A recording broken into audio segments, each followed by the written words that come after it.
Gusto mo bang malaman kung paano to ginagawa?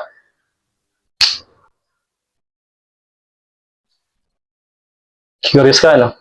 Tara, gawin natin sa CapCut. Open ka ng CapCut, then create new project. Then, import your clip. Then after that, play mo siya. Gusto mo bang malaman kung paano to ginagawa? Then, stop natin doon kung saan tayo nagulat. Then, tap natin yung clip. Then, tap split. Then, duplicate the clip na in-split mo. Then, after duplicate, gawin natin siyang overlay. Then, hold natin. Then, drag natin doon kung saan natin siya in-split. Tapat lang natin doon. Make sure na nakatapat talaga siya.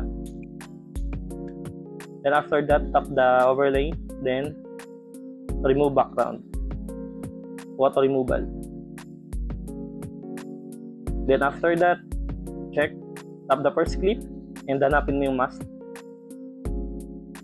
This is something really good for using mask. So tap the circle mask, then adjust your circle kung gaano kalaki. Depende sa trip mo, depende sa sizes mo. Then wag mo ilalapas sa ulo mo, then dun lang tapat sa noo. Yan. Then top check. Adjust pa natin onte. Yan. Then top check. That's really something good. Tap the overlay. Then hanapin mo din yung mask.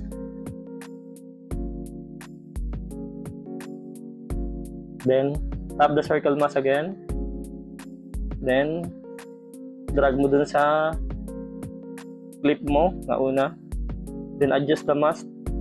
Depende sa size, pero wag mo lang palalampasin sa unang circle na ginawa mo. Mask circle. Yan. Pwede na yun. After that, lagay mo doon sa pinakaulo mo.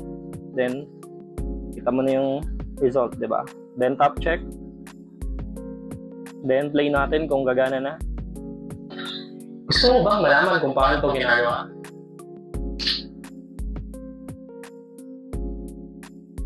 Curious ka, no? Tara, gawin natin sa CapCut. After nun, export.